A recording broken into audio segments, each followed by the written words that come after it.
Hi, everybody. Good afternoon. Steve, you're such a ladies' man. He knows. That's great. Okay, it's good to see everybody. Welcome back. I have a couple things at the top. I know it's been a while since we've done this, so please bear with me. So I want to begin by discussing the devastation caused by Hurricane Beryl, which President Biden just addressed directly. This already deadly storm was upgraded to a Category 5 storm as it heads towards Jamaica. The president has been briefed on Hurricane Beryl, and our administration is in close touch with territory and local officials. USAID and FEMA has resources and supplies pre-staged in the region with staff and partners ready to assist. We urge residents to stay vigilant and heed the warnings of local officials. You heard that from the president as well. Next, I want to express our disappointment in yesterday's district ruling, which blocked our temporary pause on pending approvals of liquefied natural gas exports. While congressional Republicans and their allies continue to deny the very existence of climate change, President Biden is committed to combating the climate crisis with every resource available. That is why we will continue taking action to transition to a clean energy future and reduce emissions, creating good paying clean energy jobs, and bolster resilience to the impacts of extreme weather. I'll now turn to sharing how we are delivering for American workers and lowering costs for them. Yesterday, the Biden-Harris administration began expanding overtime protections to millions of American workers. The Department of Labor's overtime rule extended overtime protection to 1 million workers making less than $43,888 a year.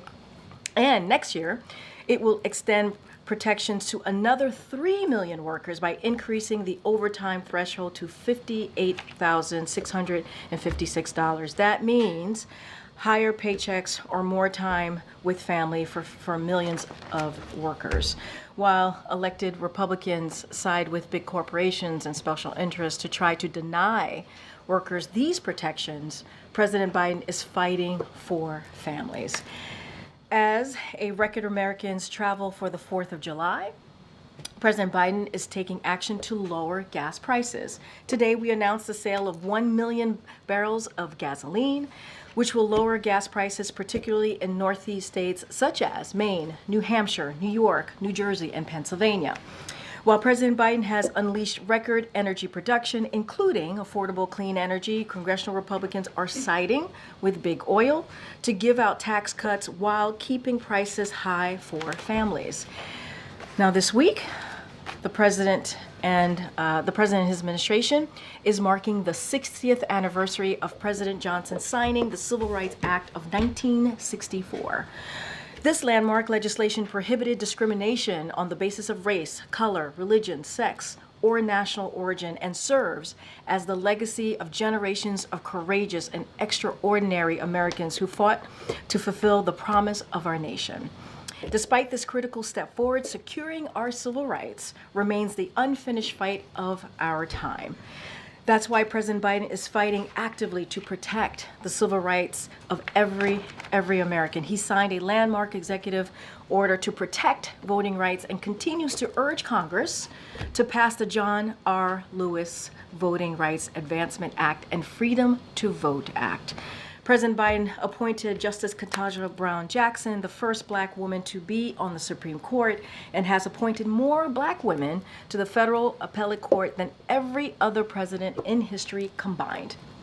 He's also creating opportunities for every American to thrive, investing historic amounts into HBCUs, and changing our country's failed approach to marijuana, which disproportionately impacts communities of color. You'll continue to hear more from this administration to mark this major anniversary. And finally, thank you for your patience. And finally, we have a few schedule updates, so wanted to share the following with all of you.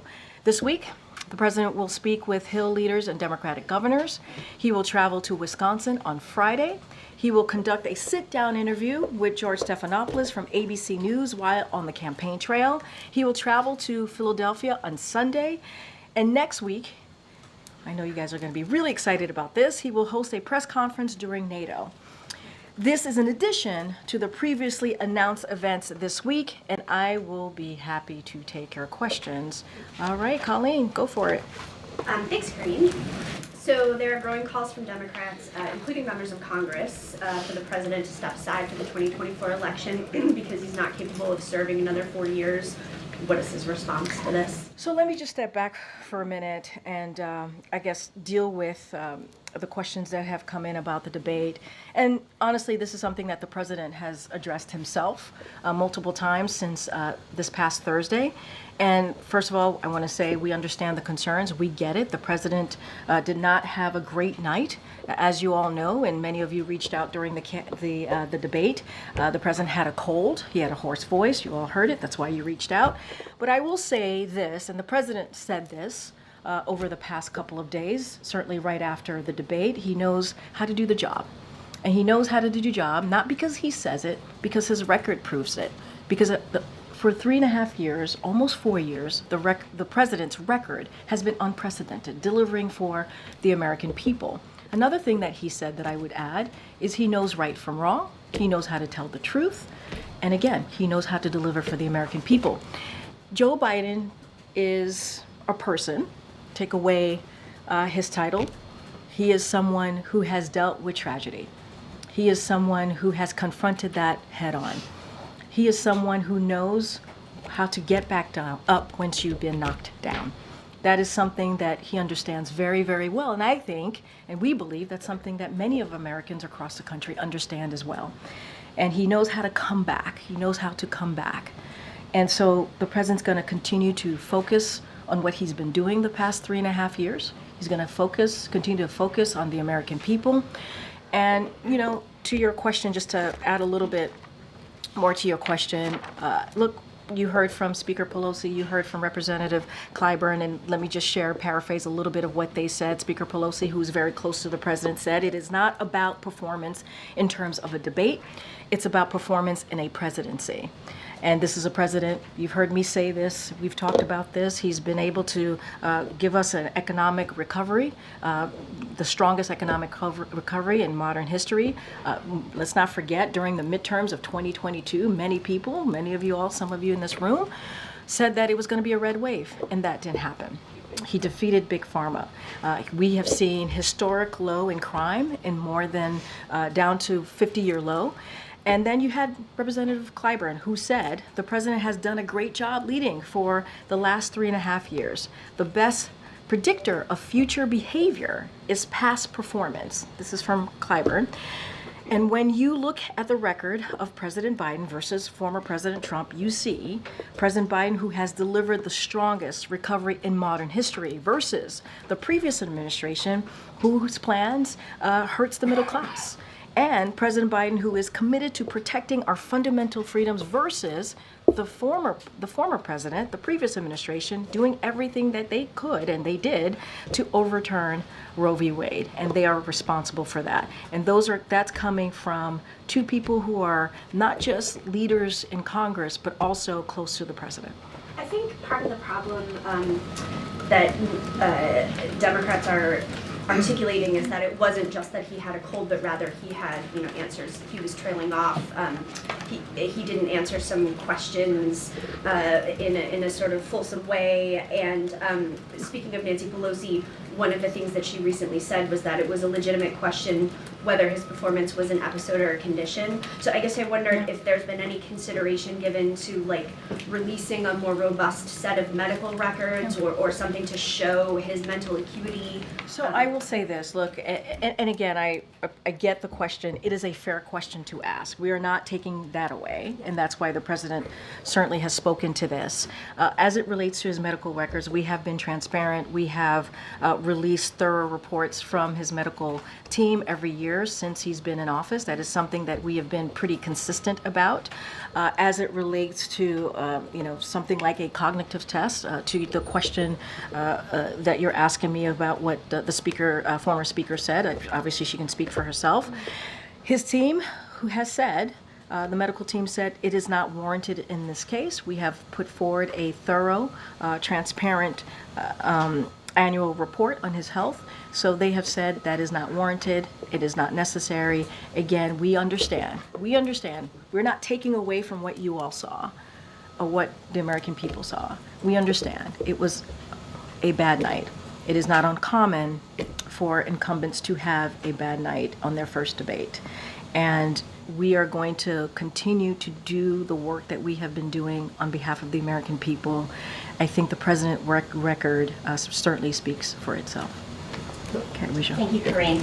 You just reminded us that President Biden had a cold on Thursday. What medications was he taking in the days or hours leading up to the debate? And I know that question has come in a couple of times to us. He was not taking any cold medication. Was he taking any medication that would have interfered with his He performance? was not taking any cold medication. That is what I can speak to. I've asked his doctor, and that's what he stated to us. After the debate, did the president get examined by a doctor, or did he get a neurological scan? A neurological scan? Look, what I can say is that, just to take a step back, it was a bad night. We understand that it was a bad night. And the president has spoken to this. And he understands that. And so I cannot speak to anything beyond what I just shared. The president has regular annual physicals that we release in a thorough report. We're going to continue to do that. I don't have anything else beyond that. So was the last time he was seen by a doctor then in February? I just don't have anything beyond that, beyond the question of a neurological exam. Okay, well, you continue to say it was just a bad night, but is there an explanation then for why it was so bad?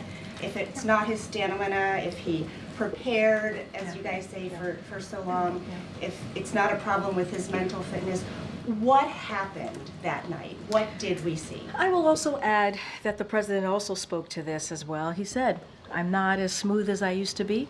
I don't debate as well as I used to. I don't walk as easily as I used to. But one thing that he knows is how to deliver for the American people. He understands that. He understands that he's not a young man, obviously. He said this.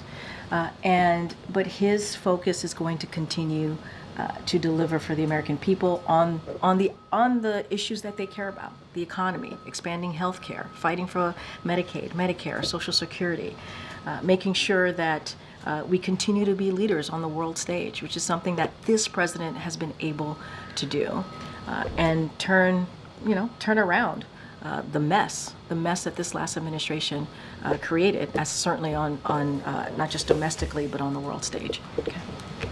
Is anyone in the White House hiding information about the president's health or his ability to do the job day to day? Absolutely not. Given the fact that it's more than a bad night when his political future is threatened, would he be willing to provide more medical information? Would he be willing to have Dr. O'Connor provide more to answer these questions? Look, Kelly-O, certainly understand the question, appreciate the question, but what we have provided has been very transparent. But it's has not been recent. has And been the Country Watch. But February was this year. It wasn't too long ago. It was indeed this year, and we provided transparent report, a thorough There were report. many Americans who were concerned about his capacity. Was he okay? What happened? And we've now gone several days where he has only done teleprompter comments. He has not taken questions. I know you've announced a press conference. Yeah. We appreciate that. An interview. We appreciate that. Yeah. But there is a period of time here where the public is trying to understand what happened. Yeah. And the president could help to answer that by engaging with us in an unscripted way right now. So let me just say a couple of things. There's a couple of things that you said that I do want to address. Number one, less than an hour after the debate, he went and he engaged directly with the American people, right? He went to a watch party. He was in a room with hundreds of supporters who watched the debate.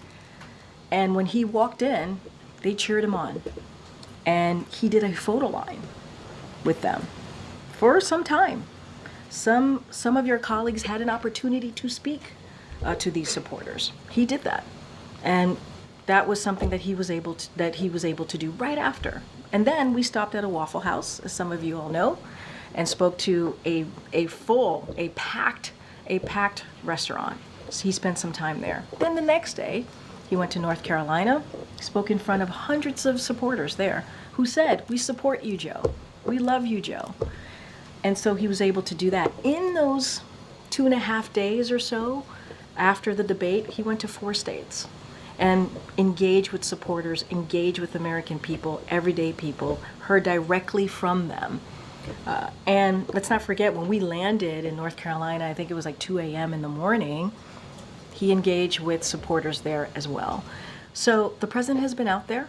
He's been listening to supporters. It's something that he loves to do, not just supporters, but American people out there, everyday people who appreciate what he does, who wants to hear more from him, as you just stated, and got that opportunity to do just that.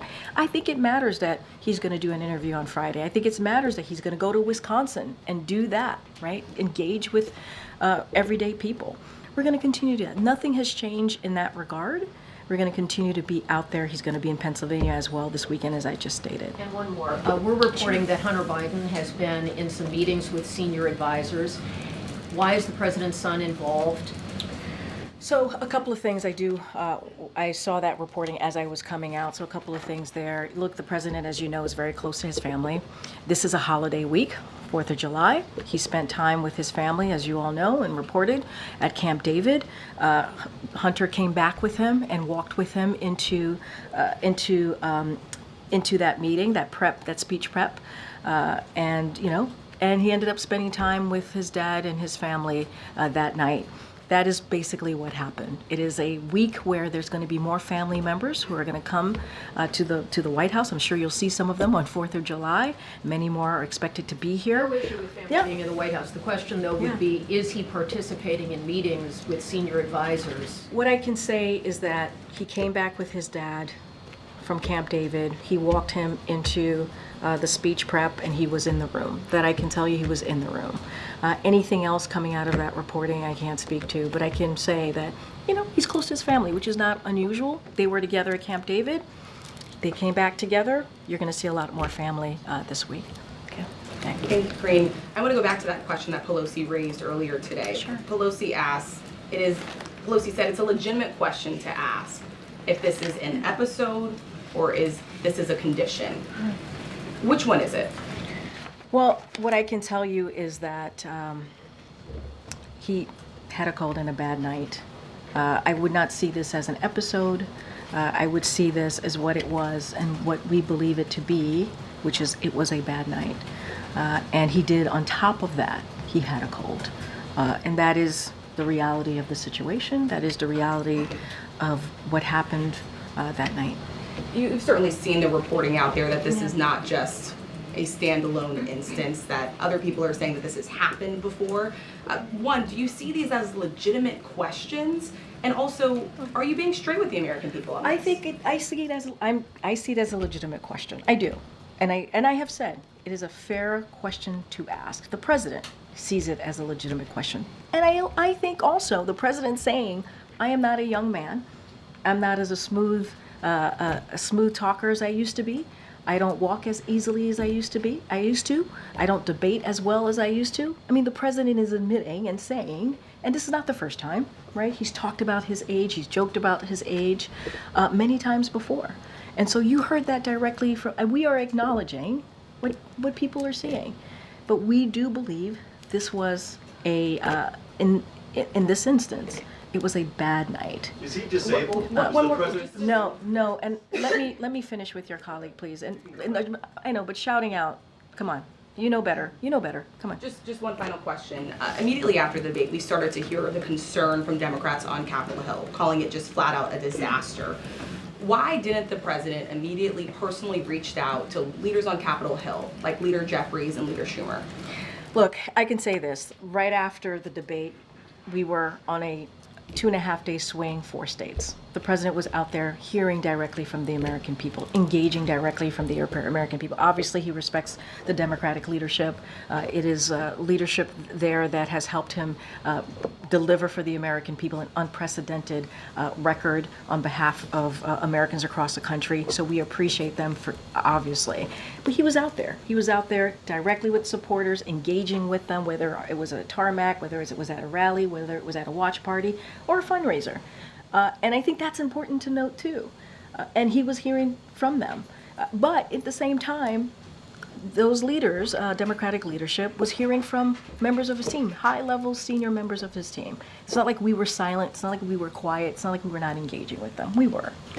And now that the president's back at the White House, he's going to have some time to talk to these Democratic leadership on the phone. I mentioned Democratic governors. He's going to do it with leaders on the Hill as well. And that's important. And then he's going to go back out into the states, obviously, and talk to Americans there. So he's going to do both. What's his message going to be to the Democratic governors and Hill leaders when he talks to them? So I'm not going to get into a private conversation. We wanted to share these meetings. I know it was getting out there, it was floating out there, and I know it was, and we just wanted to confirm that that we were indeed having these conversations. But we normally, as you know, our posture is not to dive into private conversations. He'll have these conversations. I think they'll be important. They'll hear from him. He'll hear from them. But I also want to note that there is a regular engagement with whether it's Intergovernmental Affairs or the Office of Legis Affairs, regular engagement from my colleagues here with governors, with mayors, and also obviously with congressional leaders. That is something that is a regular engagement. Obviously, the president himself will engage with them this week. Karine, does he still have a cold? He seemed to be clearing his throat a bit. He still has a at that cold. last event. Yes, Okay. I asked. He still has a cold. Okay, thank you. Yeah. Okay. Thanks, Karine. You've said a couple of times now that the White House has provided thorough medical records for the president. The White House released a 6-page summary back in February. I don't think that was a full accounting necessarily. And Dr. O'Connor in that memo described the president as, quote, a healthy, active, robust 81-year-old male who remains fit to successfully execute the duties of the presidency. I think that is clearly not what the majority of Americans are seeing. And we have a new poll from CBS News that says 72% of registered voters say the president does not have the mental and cognitive health to serve as president. So are you saying that the majority of Americans are misguided and that they just need to trust Dr. O'Connor and take him at his word? So a couple of things, and I want to say the president is feeling better, and you saw him last night, you saw him today, but he does indeed still have a cold. Look, I want to be very sensitive here, and I think it is important to be sensitive here. We understand how the American people are feeling. We get it. We do. And I do not want to take away from that. I'm not going to speak. I know that there was, you all did a poll, CNN did a poll. I'm not going to speak to every poll. I'm just not going to do that. And I'm constraints in doing that as we're heading into an election in November, as you know. What I will say is majority of Americans also support the work that the president has doing in a sense of his agenda and what he stands for, what he's been fighting for, whether it's reproductive rights, whether it's an economy that works for all. And that is something that the president's going to continue to do. And this is why we have said, and I have said this multiple times from here, is that's why the president acknowledges. We get it. We get what Americans are feeling. That's why he's acknowledging. He's not a young man.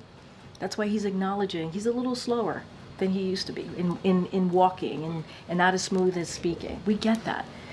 But we also want to make sure that we point to the successes that he's had, his record, and we want to continue to build on his unprecedented record.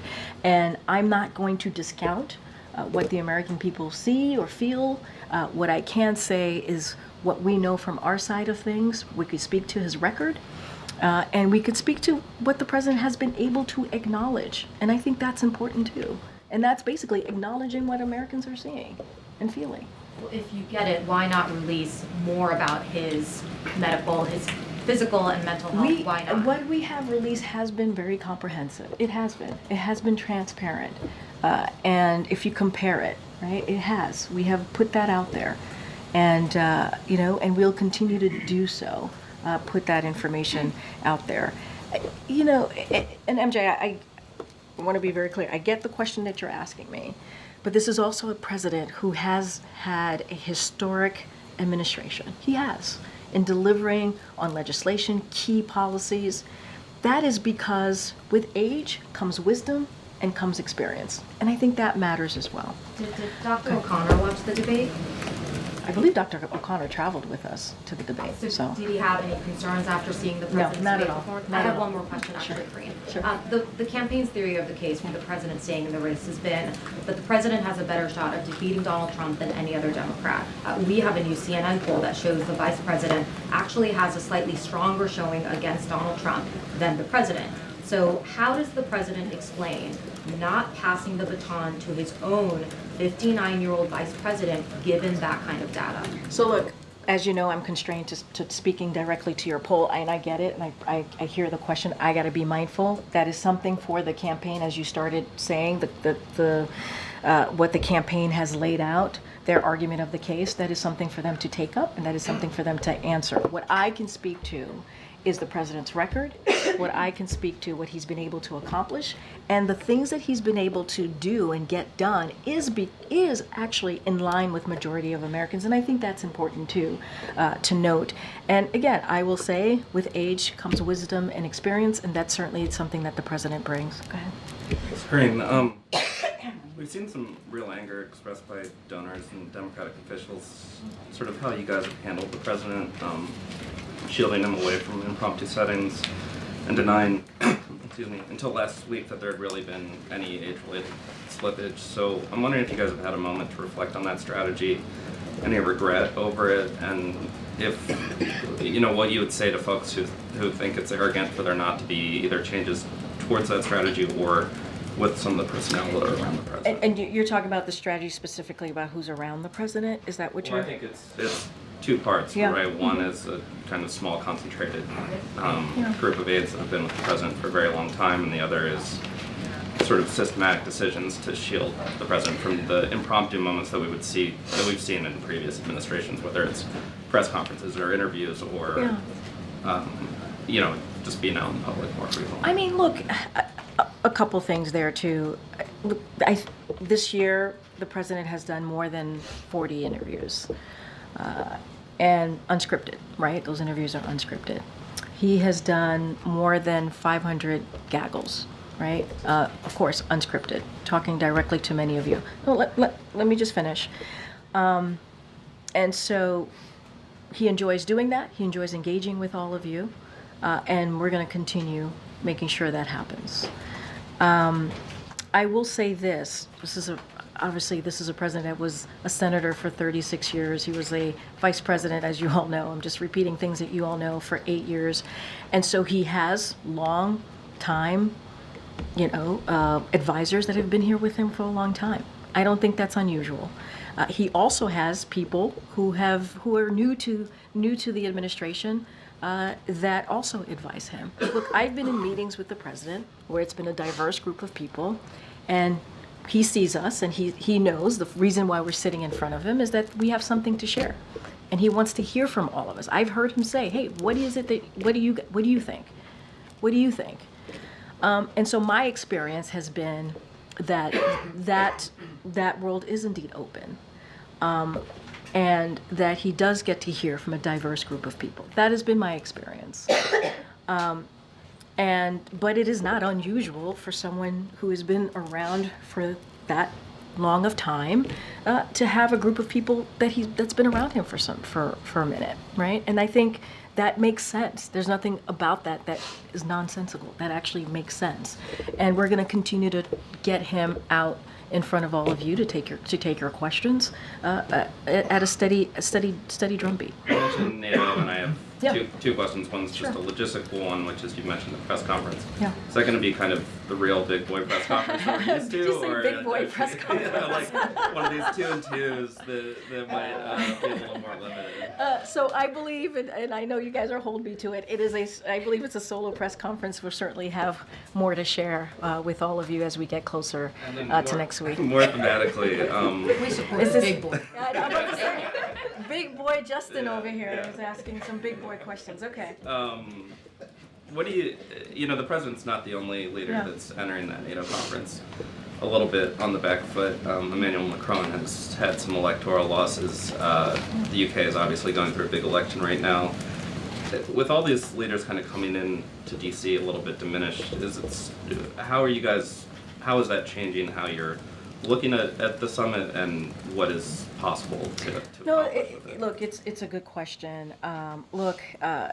I think one thing, as I talk about the president's record and what he's been able to do, right? He's been able to strengthen our worldview, the way that people see us across the globe, other leaders, our partners and allies, because of that experience. Again, with experience brings, with age brings experience and wisdom. And I think because of that, the president has been able to build a coalition. If you think about Ukraine and the aggression from Russia and what Russia has done to Ukraine as Ukraine continues to fight that aggression, to fight for their freedom and democracy, the president was able to bring 50 plus countries to support Ukraine, to support their fight. And so look, I will say that the president is looking forward certainly to hosting the leaders of our 31 NATO allies. As you know, two additional countries have joined NATO, and that's because, again, of the president's leadership. And next week in Washington, D.C., as you know, the historic summit is to mark the 75th anniversary of NATO's founding. So for 75 years, NATO has kept us and the world safer. And under the president's leadership, this president's leadership, our alliance is stronger. It's larger. It's more united than ever. And so I think what you're going to see is that displayed next week right here in Washington, D.C. And I think I think you all would agree that the president played a very, very, very big role in where NATO is today. Okay, Jackie. Thank you, Karine. The administration strongly criticized the media for clips showing the president appearing to be confused, freezing at times, and you called it cheap fakes, misinformation, disinformation. Yeah. In one case, even implied that it was the product of artificial intelligence, calling it deep fakes. Yeah. Do you have any regret over using that language? Not at all. Not at all. And let me be clear, it was a certain part of the media. And, I mean, you can speak to this better than I can, a certain part of the media which was doing this. And look, independent mainstream fact checkers in the press and misinformation experts have been calling out cheap fakes. And at the end of the day, they're fakes. That's what they were, targeting the president. They had said, the reporters and these misinformation experts said that this president was being targeted. And what we did was echo them. That's what we did. And look, we'll certainly continue to call that out. And the cheap fakes didn't come from me. I didn't coin that. That didn't come from this White House or this podium. That came from the media. They called it cheap fakes. And they said this president, President Biden, was being targeted on misinformation. It was purposefully being done to this president.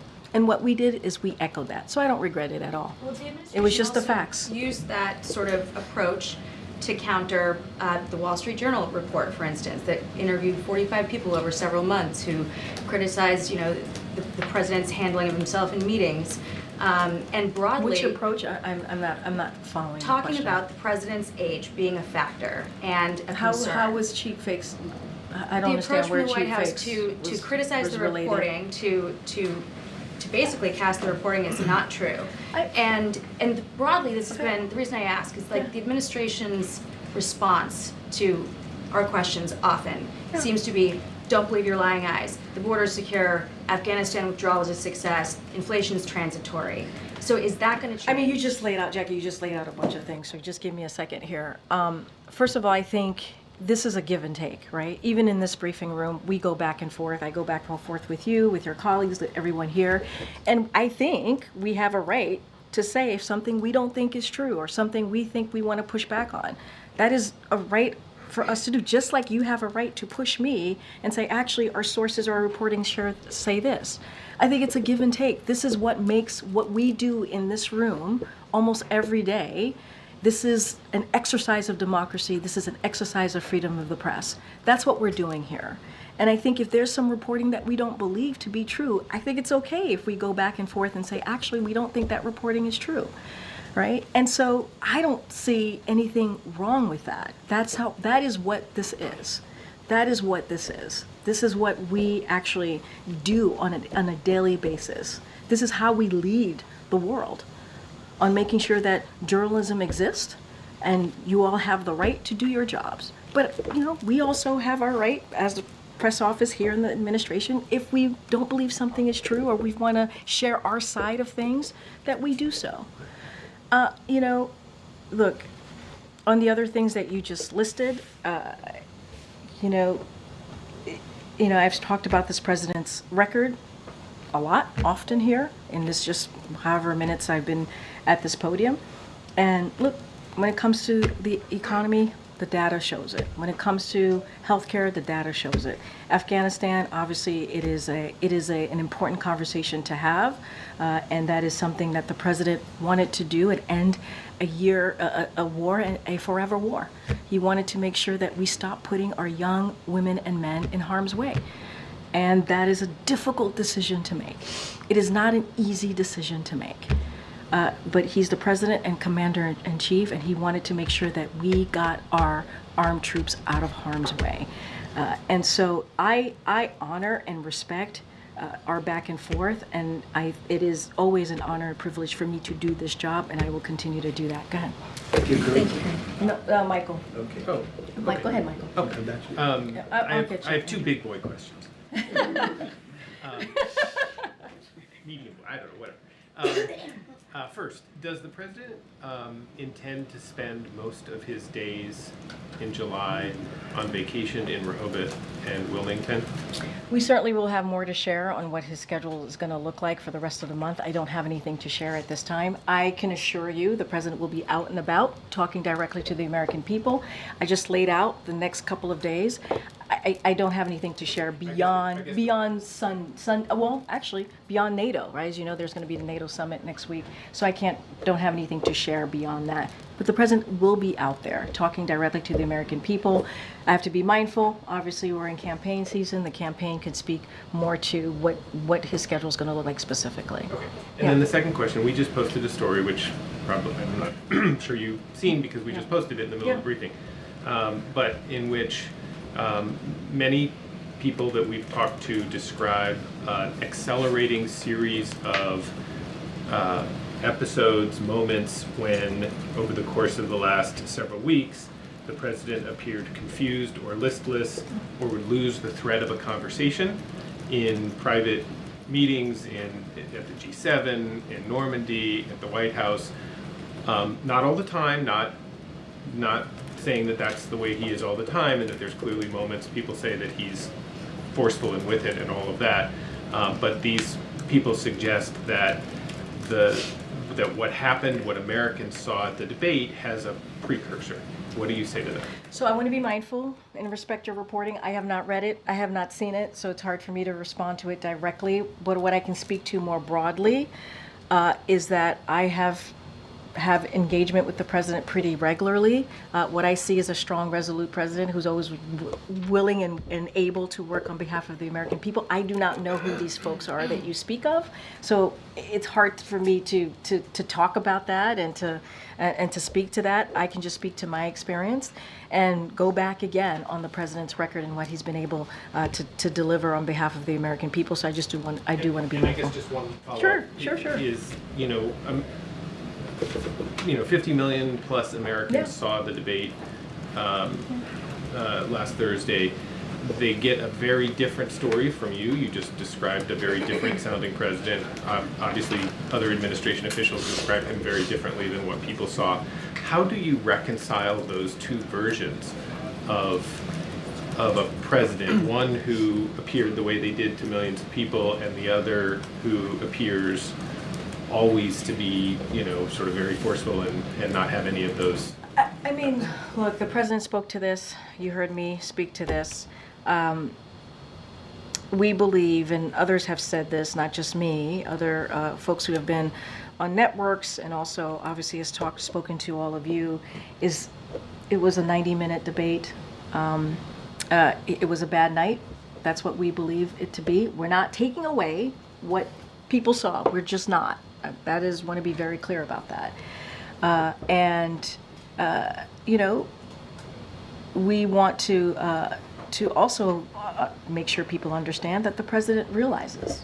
You know, I keep saying this over and over again. He said he's not as young as he used to be, and he has addressed this over and over and over again. But you saw him last night, right? You saw him last night. You saw him at the rally. You saw him at the watch parties. There's been many instances. State of the Union. You saw him take on Republicans by himself. And what was happening back and forth in the State of the Union. There has been also many instances where the president has really showed his strength and resolute that all of you have seen and commented about it. You know, and so I think we cannot forget that as well. And we also heard from, you know, President Obama, who himself has said, you know, his first debate wasn't great. He talked about that. And most incumbents, their first debates aren't great. And so, look, we're going to continue to build on the unprecedented record by continuing to fight for the American people. That is our commitment, and that's what we're going to continue to do. Thank you. Thanks, Michael. Go ahead. Thanks, Karine. I have 2 questions. To follow up on that, you talked about how you've spent time with the president. You know, when you're looking at the time you've spent with him, have you ever seen the president have a bad night like we saw on the debate stage during your time here at the White House? No. So were you surprised by what you saw on the debate stage? I mean, look, I know that he had a cold. Many of you were reaching out to us, to my team and myself directly. You heard the hoarse voice. We were able to confirm he had a cold. He was under the weather, obviously. Look, you know, we all have bad nights, right, or bad moments. It is not unusual. I just said there have been incumbents, most incumbents, for their first debate. You know, it doesn't go well. So it's not also unusual in that regard as well. So, look, you know, we're going to move forward. That's what we want to do. We want to look forward. We just announced some engagement that the president's going to have. We announced, obviously, the interview with ABC and George Stephanopoulos. He's going to go to Wisconsin. He's going to go to Pennsylvania. We're going to have a press conference next week. We want to turn the page on this. And we want to turn the page for the American people as well, because we know that they need to see him out there. He's going to continue to be out there. He has been. And we understand how important that is. And so we're going to turn the page. We're going to get out there across the country. Americans are going to see him for themselves. And I think that's going to be very important as well. And has the president had a chance to speak one-on-one with Vice President Harris since the debate? I can't speak to any conversations that they've had. And so I'll just leave it at that. I don't have any readout of a conversation between the two of them. Okay. Thanks, Karine. So I've spoken to a lot of donors since the debate, and you know, they want to know what exactly happened that night. So just to follow up on MJ's question, I know you said he hadn't taken any cold medication. Was there any other medication he had taken? That's what many of them are asking. No, I understand. I was asked about the cold medicine. I asked about the cold medicine. He was not taking any cold medicine, and I don't have anything beyond that. I don't have anything beyond that to share. And look, I've answered this question multiple times at this point. I don't have anything else to add beyond what I have shared with your colleagues here in the room. We really, truly want to turn the page on this. We really want to be able to get out there and, you know, speak directly to the American people, you know, speak directly to you all, the president will. And I think that's important too. Look, and not forget what this president has been able to do the last 3.5 years. How he's been able to deliver. And there is a stark contrast in what this president has done and what Republicans in Congress are doing, right? He's trying to protect our rights as president. He's trying to protect our freedoms. He's trying to protect really important programs that matter to the American people. He wants to protect women's rights, Roe v. Wade. He wants to continue to build an economy that works for all. That's what we're going to focus on. And that's what Americans are going to hear, continue to hear from this president. Anything else, I think I've litigated this a lot already in this briefing room. I just don't have anything else to add. Go ahead, Andrew. Thank you, Karine. 2 questions. Sure. You have repeatedly referred to the president's outing after the debate at the watch party, his remarks the next day in North Carolina, his appearances at fundraisers, his appearances this morning at the DC Emergency Operations Center.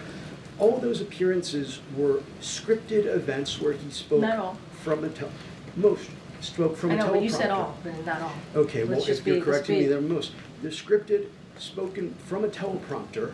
Mm-hmm. How are Americans supposed to get the sense that the president is fully engaged and capable and thinking off the cuff when he's reading from prepared remarks so often? And why can't he just come down here? The briefing room's 30 seconds away. Why can't he come down here and assure us and the American people that he's okay? And I have a follow-up. Okay. First of all, it wasn't all. It was, you know, when he was speaking in front of the audience, but it wasn't all. When you think about the tarmac, when you think about engaging at the Waffle House, when you think about engaging at the watch party and doing a very long rope line, and when he was at the tarmac, it was in the middle of the night, literally 2:00 at night. We all wanted to go to bed, but the president was certainly very focused and zeroed in on the American people who were out there, cheering him on and wanting to see him and take selfies and get a hug from this president. That's what you saw. And I don't know if you missed this, but I also shared that he has done more than 40 interviews this year alone, and we're going to continue that. He's going to do an interview with ABC, George Stephanopoulos, this week. Those were unscripted. He's done more than 500 gaggles. Those are unscripted, and we want to continue to do that. We do. We want to continue to do that. There's going to be a press conference next week, a NATO big boy press conference, as Justin has reminded us, next week. And so that's going to be important as well. And I have a follow-up. And Sure. One of my colleagues behind me shouted a similar question to what I'm going to be asking you, but I think given what happened on Thursday, given the reporting in the New York Times and other outlets about the president's more frequent lapses, losing his train of thought, all of us saw what happened on Thursday where he simply could not form coherent answers to many, or some, if you will, of the questions, and here to lapse into nonsensical answers at the end. We beat Medicare, for instance. I'm going to ask something delicate, and you may not like it. The president may not like to hear it if he's watching, but I think the American people need to get a yes or no answer on this. Does President Biden, at 81 years old, have Alzheimer's, any form of dementia, or degenerative illness that would cause these sorts of lapses? And it's a yes or no question. And if you don't know, why don't you, as one of his senior staff members, know the I yes have or an no answer for you. Are you ready for it? Yes. It's a no. And I hope you're asking the other guy the same exact question. Okay, go ahead. The statement that Congressman Doug had put out, does the president feel like members, the Democratic congressmen, should be able to speak their minds on this? Or does he think, calling for him to withdraw is hurting the party writ large? I mean, look, that's something about the Democratic Party that we really respect. It is a big tent party. Many people are going to have their opinions. We are going to have our disagreements, and that is what is important. And we really respect other people's opinions and thoughts. I think that's what makes, this party different, right, than the other side. Certainly, we see that with how it's playing out in Congress, or how it tends to play out in Congress. So the congressman is going to have his opinion.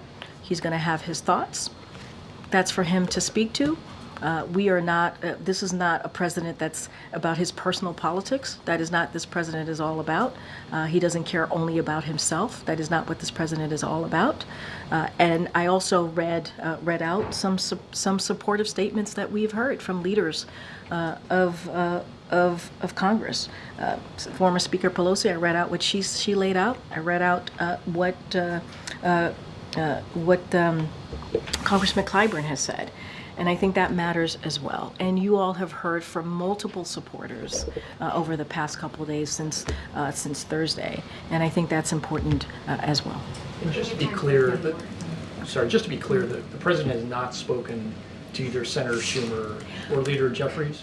What I can say is that the president plans to speak to them this week. I don't have anything Is there a beyond. reason though it's been 5 days? I mean, Well, you'd think they would have spoken. no, I hear you. I hear. I addressed this moments ago. The president was on the road for 2.5 days, did 4 states. His advisors, his high-level White House officials were talking to congressional members, as some of you have reported over the past couple of days. I think that's important. They have regularly engaged, not just with congressional members, with governors, with mayors, and then there's the campaign that does it on a political level, right? They've had regular calls. I think some of you have reported on that as well. Now this week, the president is going to take some time and talk to those congressional members, and as I stated, also to Democratic governors tomorrow. Okay.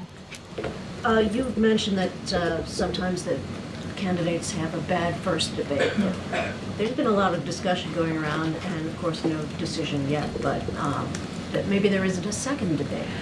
So I want to be super careful. That's something for the campaign to respond to, but I do believe they did respond to this, and I do believe they have responded to this, and they said that there's going to be another debate, but that's something for them to speak to. And I will just quote what President Obama stressed, right? Bad debate nights happen. Trust me, I know. And then he praised President Biden's leadership and his agenda of fighting for the middle class, our freedoms, and the rule of law. And you heard the president speak to the rule of law just last night. And so certainly that will continue. But you've heard from a former president about this particular issue. Go ahead, Michael. Thanks, Karine. Obama was 51 during that I kind of knew you would say that. debate. I knew you would say that. But he's not the only one. He's not. It has happened in the past. First debates for incumbents, sometimes is not their best. I know you've said a couple times that you want to turn the page. Yeah. The issue, I think, the core issue here is that you can't turn the page on age. Yeah. Aging decline is a one-way street. Well, So right. at the end of the day, Right. if these are the questions you're getting now, what are the questions you're going to be getting in 2 years or 3 years? I have thoughts about 2 years, 3 years from now, but look, How can you or anyone say that you have confidence that he can be in this job at that time? Look, here's what I would say to that. We are not turning the page on age. That's not what we're doing. We understand. We get that, right? The president said, "I am not a young man." He said that. We get that. We understand how the American people feel. What we want to continue to do is deliver for the American people. That's what we want to see. That's what the president wants to do. And that's the turning of page. Let's continue on the successes, on the unprecedented successes that this president has had. And on issues that majority of Americans care about, healthcare, economy, those are things that they care about. Democracy, freedom, fighting for the rights for women to make decisions on their bodies. That's what the president wants to continue to that's the turning of the page. But we get it. I'm not taking away from that. I don't want to do that. I do not want to walk off this podium and that's what you all think. We're not doing that. And the president doesn't want you all to do that. But he can do the job. He can. The question about what gives you confidence about 2 years from now, or 3 years from now, or 5 years? We believe that this is a president that is able to continue to deliver and build on the unprecedented success that he's been able to do. That's what we believe. We believe, and he believes it. And he is determined and committed to doing that.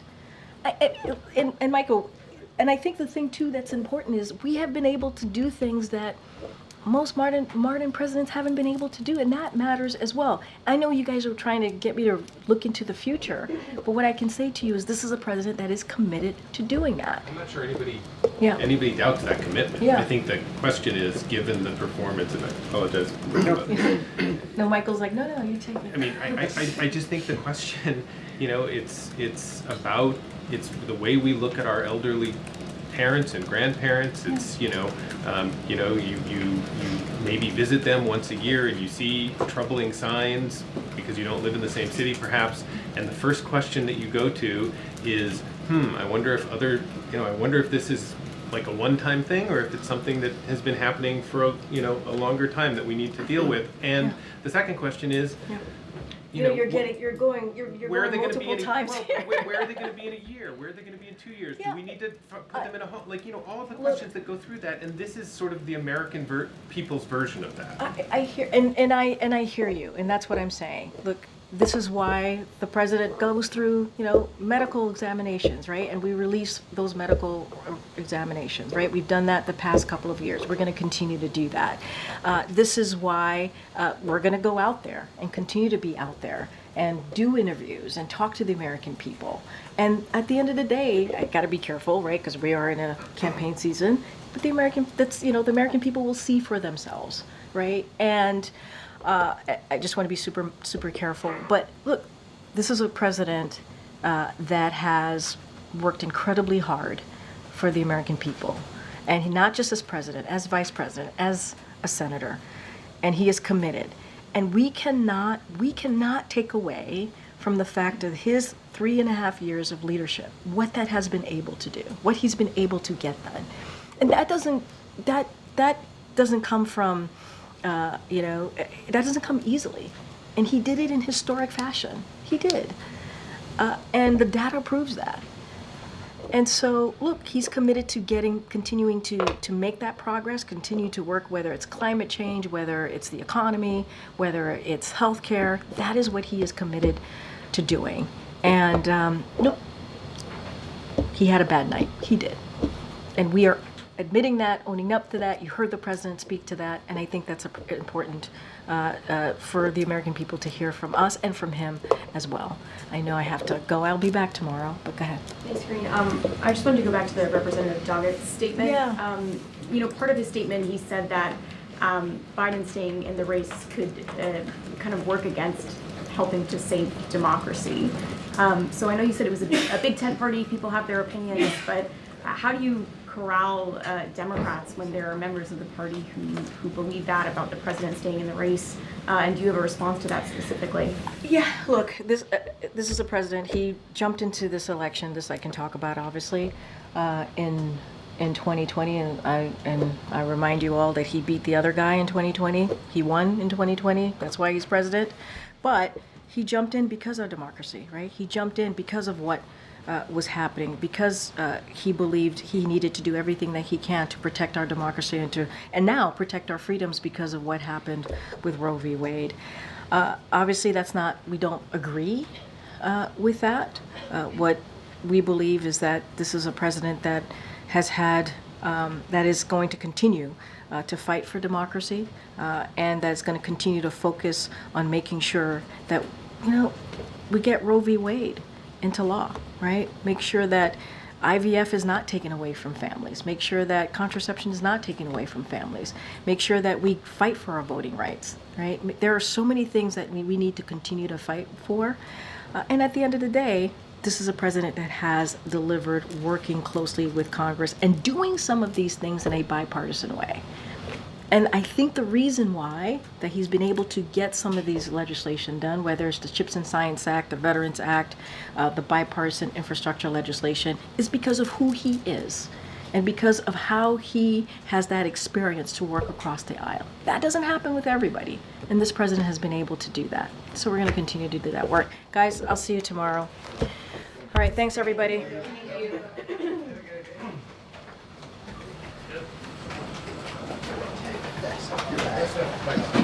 No.